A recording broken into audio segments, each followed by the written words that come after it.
খুব সহজে আজ ফুচকা বানিয়ে ফেললাম। কিভাবে বানালাম আপনারা দেখুন। আর হ্যাঁ, তার সাথে আমার ফেসবুক পেজ ফুডি শারমিন আর আমার চ্যানেল ফুডি শারমিন দুটোকে সাবস্ক্রাইব এবং ফলো করবেন। আজকে ভাবলাম ফুচকা বানাবো। ফুচকা বানানোর উপকরণগুলো বাড়িতেই ছিল, শুধু পাকা তেঁতুলটা ছিল না। শ্বশুরমশাইকে বললাম, শ্বশুরমশাই দোকান থেকে তেঁতুলটা এনে দিলেন। আর আমার বড় আপা আর আমার ভাগ্নিকে ডেকে নিলাম, একসঙ্গে সবাই মিলে আজকে ফুচকা বানালাম। কিভাবে বানালাম আপনারা দেখুন, খুব সহজে বাড়িতে বানিয়ে খাবেন। প্রথমে 2 বাটি সুজি নিলাম, থালাতে ঢেলে নিলাম। তারপর হাফ বাটি মতো ময়দা একসঙ্গে মিশিয়ে নেব। পরিমাণ মতো লবণ আর জল দিয়ে ভালোভাবে মাখিয়ে নিতে হবে।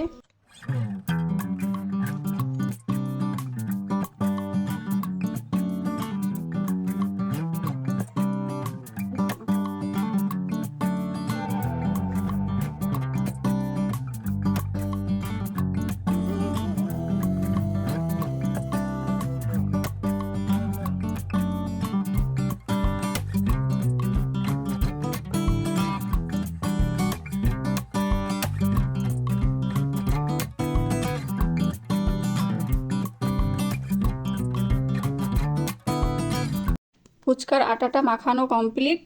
এটা একটা সাদা কাপড় দিয়ে, সাদা সুতির কাপড় দিয়ে ঢেকে রেখে দিব। আর এইদিকে আমি আলু ছিলে নিচ্ছি। আলুটা ছিলে তারপর সিদ্ধ করতে দিব। আর ছোলাটা আগে থেকে ভিজিয়ে রেখেছি, আলুর সঙ্গে ছোলাটা দিয়ে কুকারে সিদ্ধ করে নেব। ভালো করে আলুটা ধুয়ে নিলাম। তারপর আলুটা খুব বড় ছিল যেগুলো, সেগুলো কেটে নিলাম, কুকারে দিয়ে দিলাম। আর এইখানে দেখতে পাচ্ছেন পাকা তেঁতুলটা বাটিতে ধুয়ে আমি তুলে রেখেছি।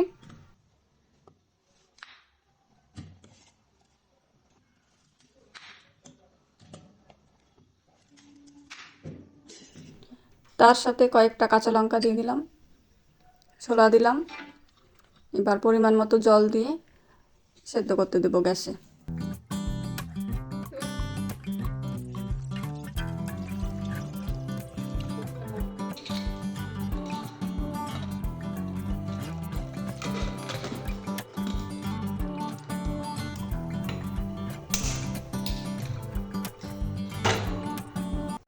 এবার তেঁতুল জল বানানোর জন্য তেঁতুলটা ভালোভাবে গুলে হাঁড়িতে ছেঁকে নিলাম।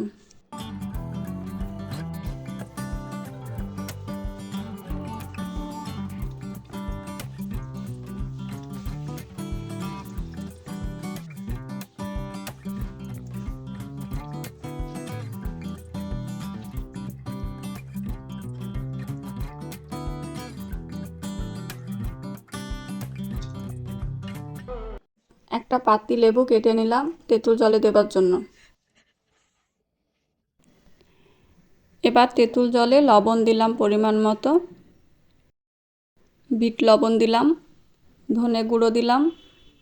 আপনারা তেঁতুল জলের পরিমাণ অনুযায়ী এই উপকরণগুলো দিবেন। এইদিকে আলু ছোলা সেদ্ধ হয়ে গিয়েছে, আমি একটা বাটিতে তুলে রেখেছি। এবার আলুটা ভালোভাবে মাখিয়ে নেব, তার জন্য কিছু মশলা অ্যাড করতে হবে। লবণ দিলাম, বিট লবণ, ধনে গুঁড়ো, জিরে গুঁড়ো দিয়ে ভালোভাবে মাখিয়ে নেব। আর কিছু কাঁচা ছোলা দিলাম। সেদ্ধ ছোলা দিবেন আর অল্প পরিমাণ কাঁচা ছোলা দিবেন, খেতে ভালো লাগবে। কাগজি লেবুটা কেটে রেখেছিলাম তেঁতুল জলে দিয়ে দিলাম, একটা গোটা কাগজি লেবু দিলাম।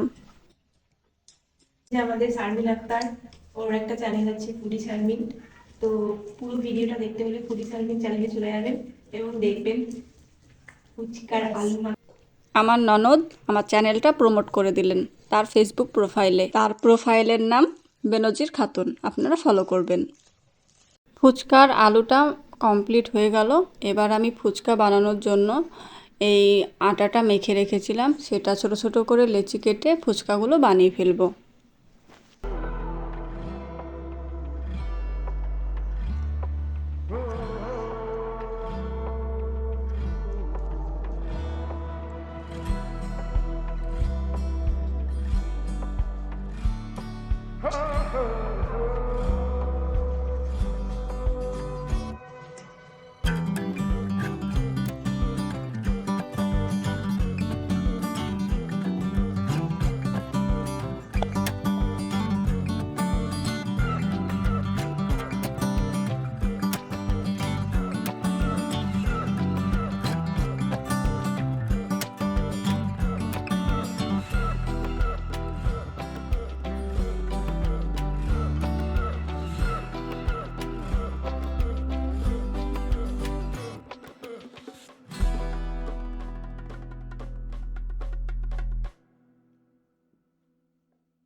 গ্যাসটা ধরিয়ে দিলাম, ফুচকাগুলো ভেজে নেব।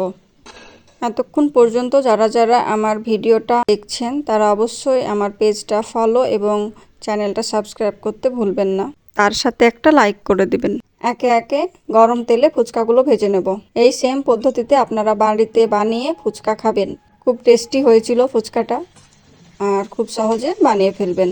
একে একে সব ফুচকাগুলো এইভাবে ভেজে নিলাম। ফুচকাটা প্রথমে এক পিঠটা বেশি ভাজতে হবে, তারপরে উল্টিয়ে দিয়ে হালকা ভেজে তুলে নিতে হবে। এই দেখুন ফুচকা রেডি। এবার ফুচকাতে আলু মাখাটা দিয়ে দিলাম, তাতে তেঁতুল জল দিয়ে খেয়ে নিলাম। খুবই টেস্টি হয়েছিল। আপনারা অবশ্যই বাড়িতে বানিয়ে খাবেন, আর কেমন হয়েছে কমেন্ট করতে ভুলবেন না। আজ এই পর্যন্ত, এখানেই শেষ করলাম। দেখা হচ্ছে অন্য রেসিপিতে। ভালো থাকবেন, সুস্থ থাকবেন। টাটা।